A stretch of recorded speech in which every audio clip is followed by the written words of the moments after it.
Olá, eu sou o Johnny Ribeiro e moro em Itumbiara, cidade de Goiás, na divisa com Minas Gerais. Hoje nós vamos falar sobre o tema o Evangelho de Jesus em nossas vidas. Os ensinamentos morais de Jesus Cristo são atemporais e universais. Eles servem em qualquer época da humanidade, em qualquer lugar do planeta Terra e em qualquer lugar do universo. Por isso que tem essa atemporalidade e essa universalidade dos seus ensinos.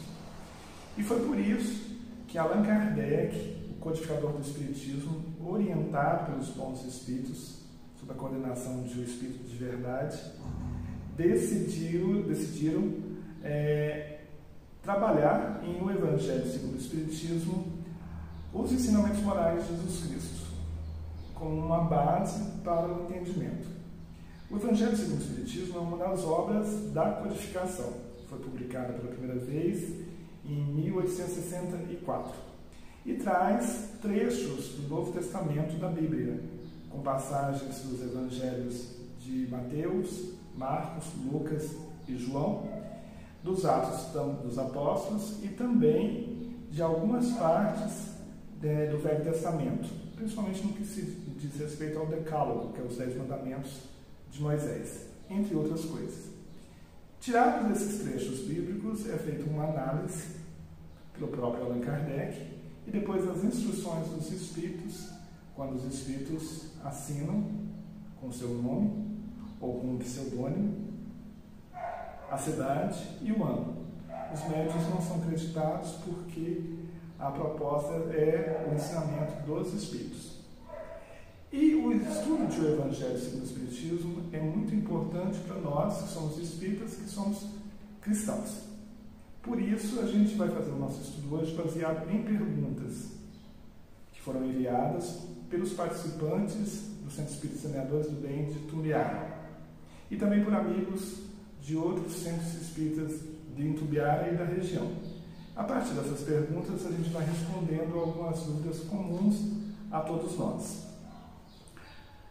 A primeira pergunta: tem alguma diferença entre o Evangelho usado em outras religiões cristãs, como o catolicismo e as igrejas evangélicas, com o Evangelho segundo o Espiritismo? Há uma diferença?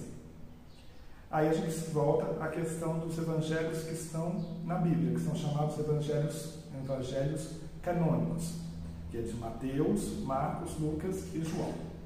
Existem os evangelhos apócrifos, que foram achados depois em expedições arqueológicas, e alguns foram publicados, mas eles não estão na Bíblia, que é adotada na maioria das religiões cristãs. Então, há uma análise desses evangelhos e de outras passagens bíblicas explicadas pelo Espiritismo. Então, por isso que tem os trechos bíblicos referenciados como o evangelista, o capítulo e os versículos, depois uma análise de Allan Kardec ou dos Espíritos explicando aquela passagem.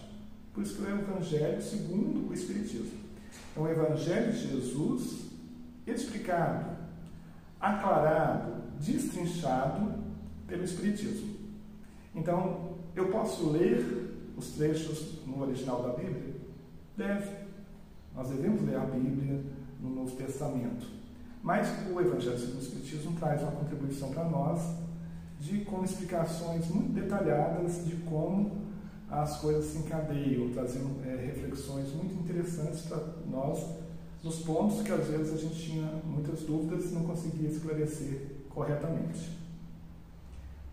Qual o objetivo de um Evangelho segundo o Espiritismo? Isso está na introdução, que ele diz assim: podem dividir-se as matérias contidas nos Evangelhos em 5 partes: os atos comuns da vida do Cristo, os milagres, as profecias, as palavras que serviram para o estabelecimento dos dogmas da Igreja e o ensino moral. Se as 4 primeiras partes foram objeto de controvérsias, a última permanece inatacável. São os ensinamentos morais que nós falamos no início desse estudo. Diante desse código divino, a própria incredulidade se inclina. É o terreno onde todos os cultos podem se reencontrar.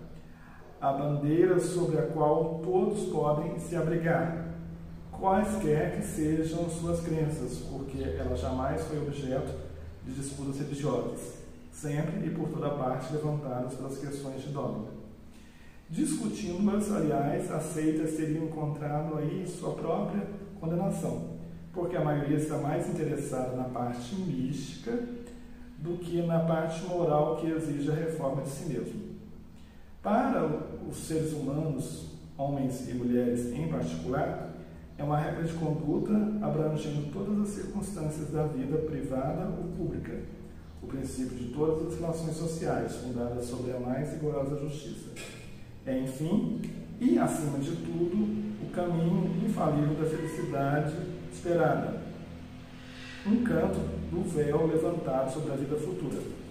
É esta parte que faz o objeto exclusivo desta obra. Ou seja, o Evangelho segundo o Espiritismo vai tratar especificamente dos ensinamentos morais de Jesus Cristo para nós. Qual que é a estrutura didática, metodológica usada por Allan Kardec sobre a orientação dos espíritos superiores no Evangelho segundo o Espiritismo? É preciso lembrar que Allan Kardec era um pedagogo, um profissional da educação, bastante respeitado na França por todo o seu trabalho anterior, antes de ele se tornar Allan Kardec, era Hippolyte Léon Denisard Rivel, que era o professor Rivel. E aí nós temos o trabalho que ele faz junto com os espíritos é de uma organização didática e metodológica em todas as obras de codificação, o Livro dos Espíritos, o Livro dos Médiuns, o Evangelho segundo o Espiritismo, o Céu e o Inferno e a Gênese. Lembrando que o Livro dos Espíritos é dividido em 4 partes, cada uma das partes correspondendo às outras 4 obras da codificação, são 5 obras, como nós acabamos de falar: o Livro dos Espíritos, o Livro dos Médiuns, o Evangelho segundo o Espiritismo, o Céu e o Inferno e a Gênese. A primeira parte do Livro dos Espíritos, que é as causas primeiras ou causas primárias, dependendo da tradução, tem correspondente em A Gênese, que é a última obra publicada da codificação. A segunda parte, que é o Mundo Espírita ou o Mundo dos Espíritos, tem correspondente em O Livro dos Médiuns. A terceira parte, que é as leis morais, corresponde ao Evangelho segundo o Espiritismo, que é o objeto do nosso estudo de hoje. E a quarta e última parte, das penas e consolações futuras, terrestres ou no mundo espiritual, tem correspondente em O Céu e o Inferno.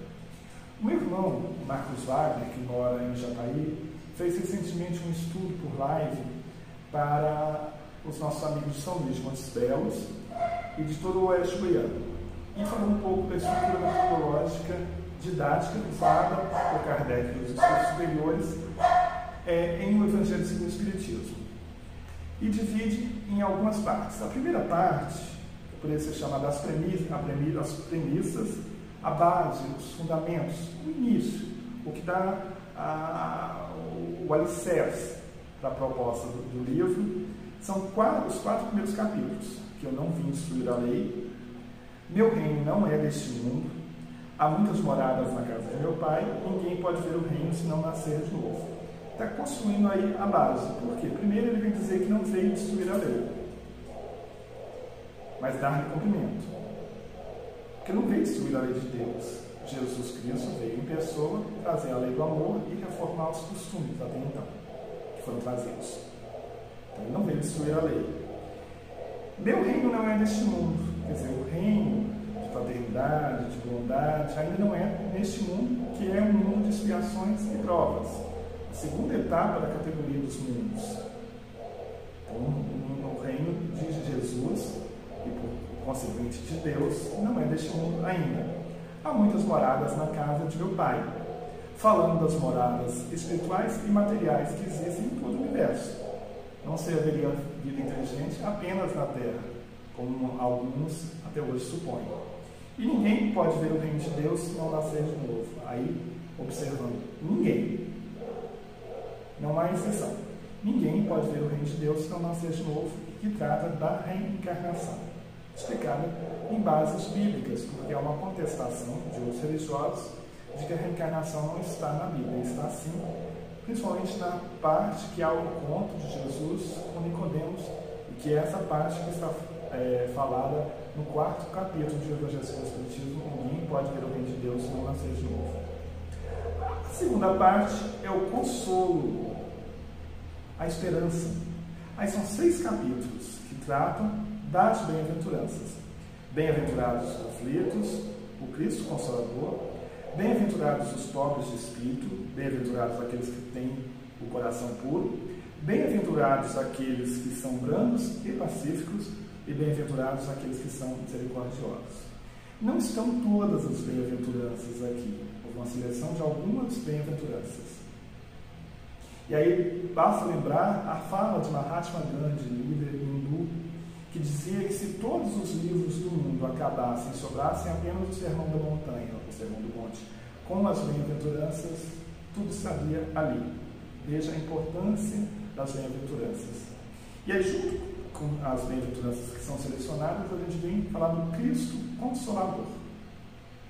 E aí uma pergunta da nossa amiga Eleusa: se o Espírito de Verdade, que assina uma das mensagens do capítulo, o Cristo Consolador, com o advento do Espírito de Verdade, ele assina em primeira pessoa: vem como outrora aos transviados filhos de Israel.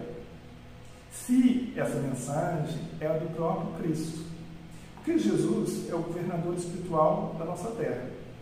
E quando ele veio em pessoa, antes de ir embora, ele se reuniu com os seus apóstolos e disse que ele iria embora, mas que um dia enviarei um Consolador, a fim de que esse Consolador ficasse eternamente conosco, e que explicasse o que ele falou naquela época, que as pessoas da época não tinham condições espirituais de entendê-las, e traria coisas novas, novas contribuições que não poderiam ser faladas naquela época. Então, Cristo Consolador vem, essa mensagem, narrada em primeira pessoa. E aí tudo leva a crer, tudo indica que seja o próprio Cristo falando, porque Jesus é o coordenador da equipe do Espírito de Verdade. Diversos espíritos contribuíram, participaram efetivamente, alguns com mais dedicação, outros com uma colaboração, mas Jesus está no comando do Espírito de Verdade e se assina em primeira pessoa, provavelmente é o Cristo. Não foi assinado como Cristo para não criar contendas, controvérsias desnecessárias. Mas lembra do próprio Cristo diz: ouçam os que têm ouvidos de ouvir e vejam os que têm olhos para ver. A terceira parte, a prática, a aplicabilidade, o trabalho do bem. O que se deve fazer? A gente passou da premissa, da base, dos fundamentos, depois veio o consolo, a esperança, e agora como fazer? Como colocar em prática? Aí são mais 6 capítulos. Amar o próximo como a si mesmo, amai os vossos inimigos, que a vossa mão esquerda não saiba o que dá a vossa mão direita, honrai a vosso pai e a vossa mãe. Fora da caridade não há salvação, não se pode servir a Deus e a mamão. É como fazer. Qual que é o roteiro prático para colocar os ensinamentos de Jesus no nosso dia a dia, no nosso cotidiano? E aí, amar o próximo como a si mesmo. Começa com os 2 mandamentos. Amarás a Deus sobre todas as coisas e teu próximo como a ti mesmo. Toda a lei de Deus, e a lei anterior trazida por Moisés, e todos os profetas que me antecederam, que vieram antes de mim, antes do Cristo, estão contidos nesses 2 mandamentos: amarás a Deus sobre todas as coisas e o teu próximo como a ti mesmo. Mas ele continua: amai os vossos inimigos, orai pelos que vos perseguem e caluniam, porque se amardes unicamente os que vos amam, que mérito tereis nisso, sendo que as pessoas, inclusive as pessoas de má vida, fazem a mesma coisa. Que a vossa mão esquerda não saiba o que dá a vossa mão direita. Que a caridade material desinteressada, que é o bem sem ostentação. Honrai a vosso pai e a vossa mãe.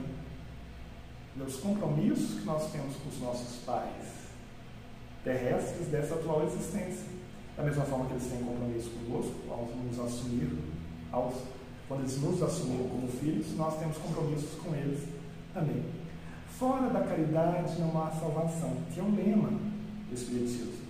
E caridade aqui entendida como a caridade como a entendia Jesus, que está em Livro dos Espíritos, que é a benevolência para com todos, a indulgência para com as imperfeições dos outros e o perdão das ofensas.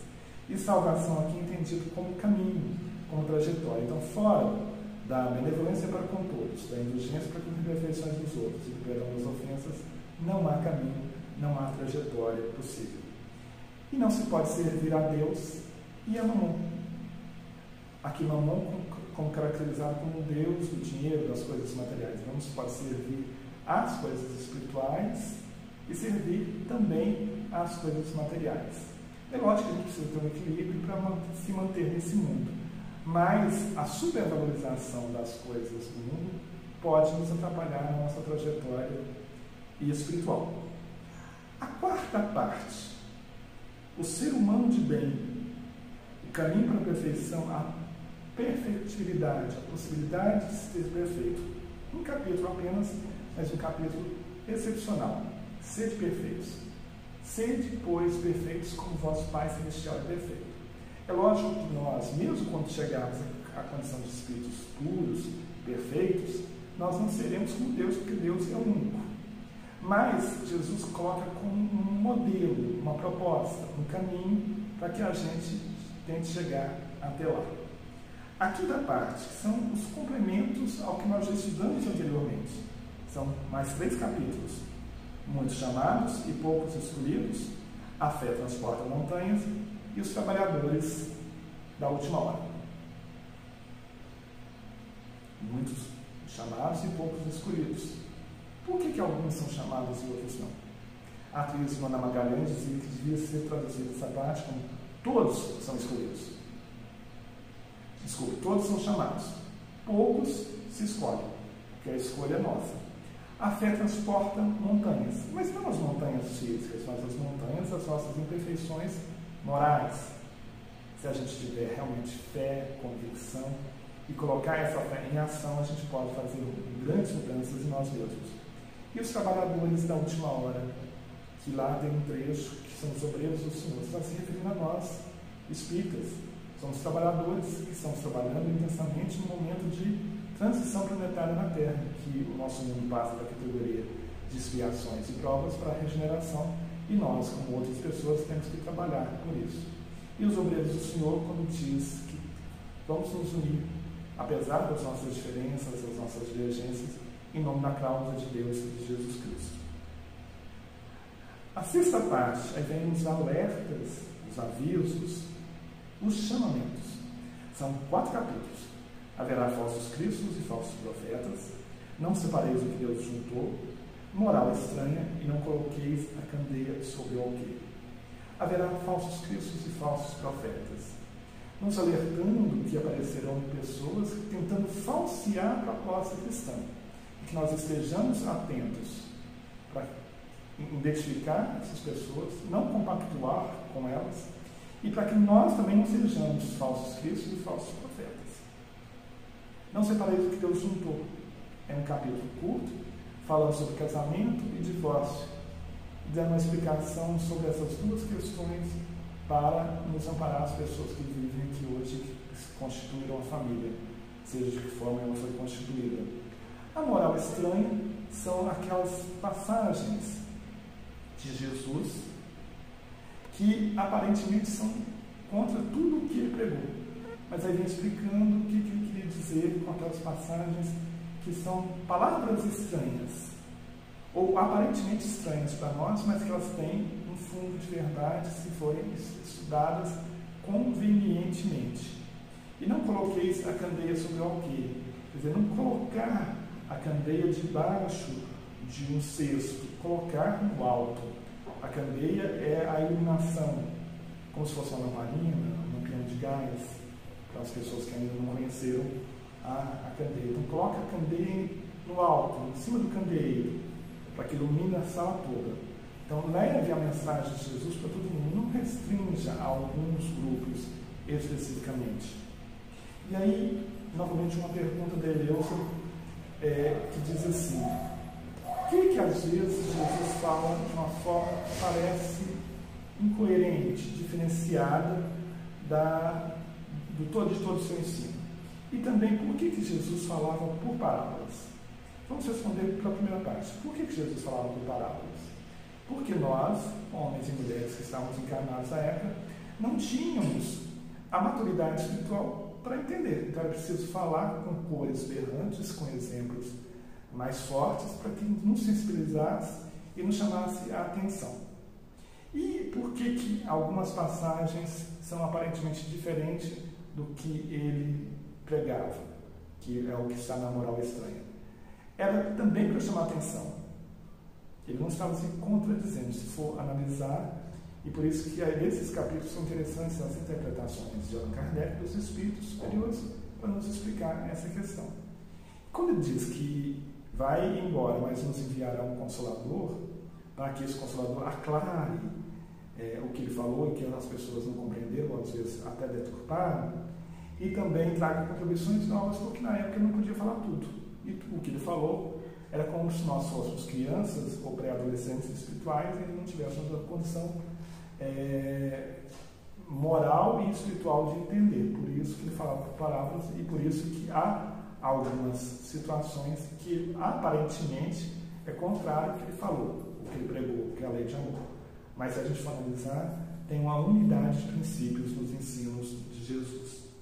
A sétima parte de o Evangelho segundo o Espiritismo é a conclusão, o entendimento. Como se fosse uma finalização, que é buscai e achareis, dai gratuitamente o que recebeste gratuitamente e pedi e obtereis. Aqui fala da oração, da conexão com Deus, da possibilidade de a gente fazer os nossos pedidos e ser atendido se houver uma contrapartida na fé, no esforço, na dedicação. E como que a gente deve fazer essa conexão com Deus e com os bons espíritos.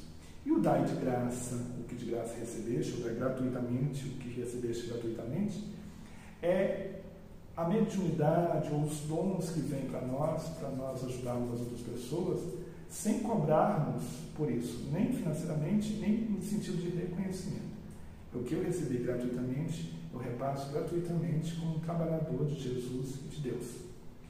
E a oitava e última parte, que é a coletânea de preces espíritas, que poderia ser um livro à parte, que são algumas preces espíritas em que Allan Kardec faz uma explicação sobre aquelas partes, aclarando, inclusive, o Pai Nosso, e depois coloca uma prece como um modelo para as pessoas, que até então nós tínhamos as preces das outras religiões, da Igreja Católica, das igrejas evangélicas e de outros movimentos religiosos, mas a gente não tinha um modelo de prece espírita. Foi por isso que ele fez essa coletânea de preces espíritas, que encerra o Evangelho segundo o Espiritismo de maneira muito bem organizada. Então, todo o ensinamento que vem, ele é muito bem concatenado, do primeiro ao último capítulo. São 28 capítulos ao todo, mais a introdução que explica o que é essa obra, que é uma obra fantástica, excepcional, que precisa ser muito bem estudada. E aí vem uma outra pergunta: como estudar o Evangelho segundo o Espiritismo? A gente pode estudar, e a gente estuda, no centro espírita. Na época presencial, nós estudávamos de forma presencial. Pode ser numa reunião pública, em que uma pessoa fala. Pode ser numa reunião pública no formato de mesa redonda, em que mais de uma pessoa fala. Pode ser no formato de estudo de grupo, em que um monitor, um facilitador coordena e todas as pessoas participam. E agora, na fase online, por causa da pandemia do coronavírus, a gente continua nesse formato dos nossos estudos, estudando o Evangelho segundo o Espiritismo como uma das obras primordiais para nós, no nosso entendimento. Não mudou. E antes mesmo, na época presencial, já tínhamos estudos online. E provavelmente quando nós voltarmos, depois que a pandemia passar, então provavelmente a gente não voltará ao mesmo normal de antes, a gente voltará a um novo normal, mesclando a parte presencial com a parte online para esclarecer as pessoas. E nós podemos estudar o Evangelho em casa também, nos nossos, o que nós chamamos de culto do Evangelho lá, que é uma vez por semana, em dia e horário pré-estabelecido, a família se reúne e faz o estudo do Evangelho e de outras obras e um momento de oração em casa. Mas a gente pode estudar o Evangelho também todos os dias, lições curtas. O ideal é que a gente estude de forma sequenciada. Vá da introdução ao capítulo 28, terminando, volte ao início, assim sucessivamente. Há informações de que a médium Ivone do Amaral Pereira, que recebeu o livro Memórias de um Suicida, entre outras obras, ela estudava 5 obras básicas: o Livro dos Espíritos, o Livro dos Médiuns, o Evangelho segundo o Espiritismo, e o Céu e o Inferno, e a Gênese, todos os anos. Começava em 1º de janeiro e até 31 de dezembro, terminava no ano seguinte, ela começava de novo, e assim foi até ela desencarnar. Como estudar o Evangelho segundo o Espiritismo com as crianças e os jovens? É essencial, desde que é adequado à linguagem de cada um. Hoje a gente já tem a evangelização de bebês e está sendo trabalhada a evangelização dentro do ventre, que é a evangelização da grávida e do seu companheiro. Porque aquele espírito que está reencarnando, ele vem de uma forma infantil, mas ele tem uma anterioridade, ele traz compromissos de outras existências para a existência atual. Por isso, a gente tem que trabalhar desde antes mesmo da pessoa engravidar, que é o planejamento espiritual. E quando está grávida, fazer todo o trabalho para que aquele espírito ouça. Quando bebê, e assim por diante. Então, vamos fazer uma adequação. Há livros, sempre tiveram livros infantis, para ajudar no estudo do Evangelho das crianças no centro espírita e nas suas casas. Com os jovens, a mesma coisa. Adequado à linguagem a cada faixa etária, evidentemente.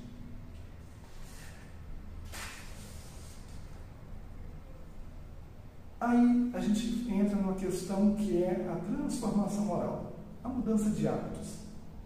E vem uma pergunta de uma amiga nossa: por que é tão difícil se reformar moralmente? Pergunta da nossa amiga Maria José de Vicentinópolis.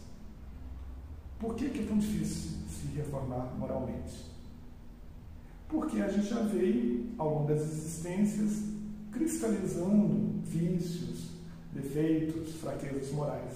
A gente está nessa existência tentando quebrar esse círculo vicioso para criar um círculo virtuoso.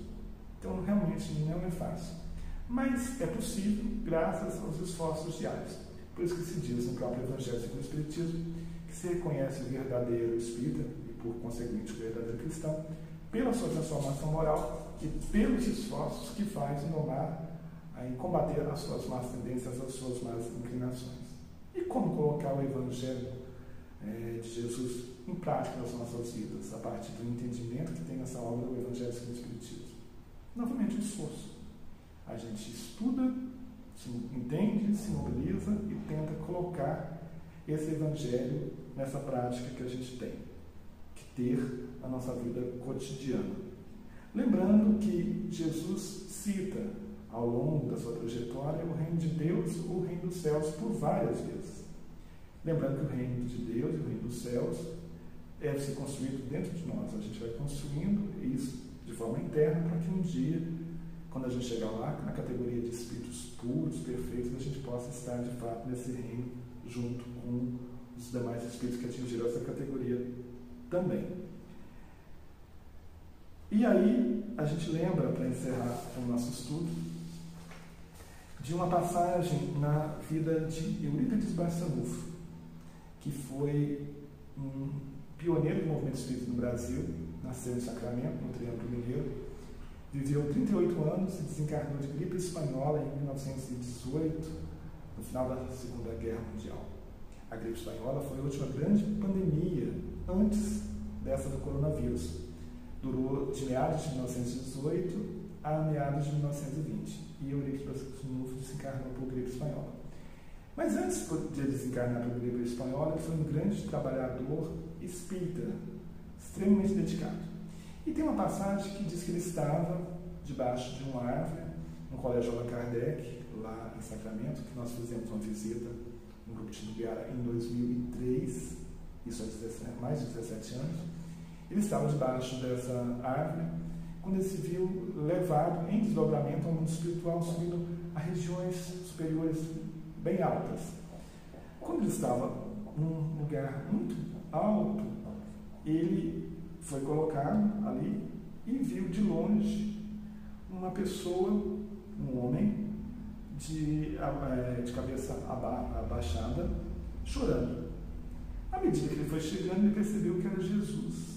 Ele foi tomado por uma emoção profunda. E aí ele começa a conversar com Jesus. Ele diz: Mestre, por que choras? Choras pelos que não conhecem o teu evangelho? Jesus: não choro por esses, porque esses ainda encontrarão o meu evangelho. Então por que choras, mestre? E aí Jesus diz: choro por aqueles que conhecem o meu evangelho e ainda não o praticam. Nesse momento, ao receber essa fala de Jesus, Eurípides cai de volta no corpo e diz que a partir daí nunca mais parou de trabalhar pela proposta de Jesus e do Espiritismo. Então cabe a nós estudarmos cotidianamente esses ensinamentos e tentarmos colocar em prática em nossas vidas, porque Jesus conta conosco, sempre contou.